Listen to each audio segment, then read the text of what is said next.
My name's Mike Gooch. I went out and had my own business for about 12 or 13 years and then came back to get into business with Gordon.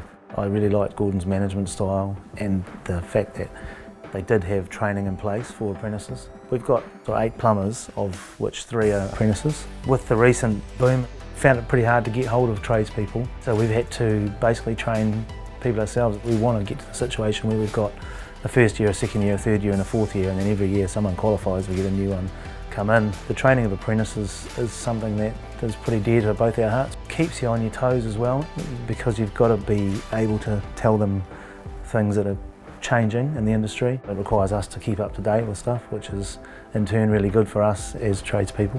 Taking on an apprentice through Masterlink wasn't a conscious decision right from the outset. Funnily enough, it was a guy that came to us as a Masterlink apprentice who transferred from another company. Simon finished off his apprenticeship with us, and then we were due for another apprentice anyway, and we thought there's things here which are good for us.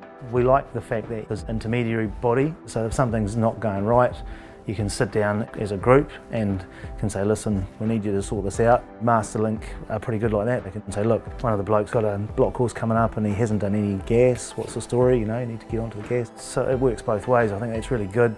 The mentoring side of it is probably the best for us. We tried the next apprentice and it worked for us really well. They sorted out all his block courses, provided all his tools and gear, and just made it easy. Masterlink, they force you to be aware and abreast of all the changes in the health and safety, and they're pretty good with their apps. The Masterlink app for health and safety and near misses and if there's any accidents and stuff like that. Makes it easier for the guys to be compliant and do all their stuff they have to do.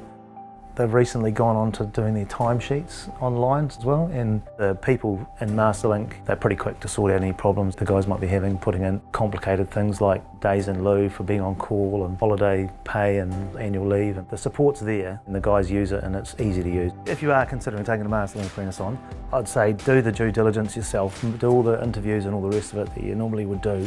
You are the host, you're the one who's training them, so you've got to treat them just like another staff member really. Make sure you've got the right guy to start with, and that's the important thing. I think they'll do some checks on them anyway, so if you're missing, there's a scallywag, well they'll tell you and he's out. They do have a pool of people that you can choose from. Give them a crack.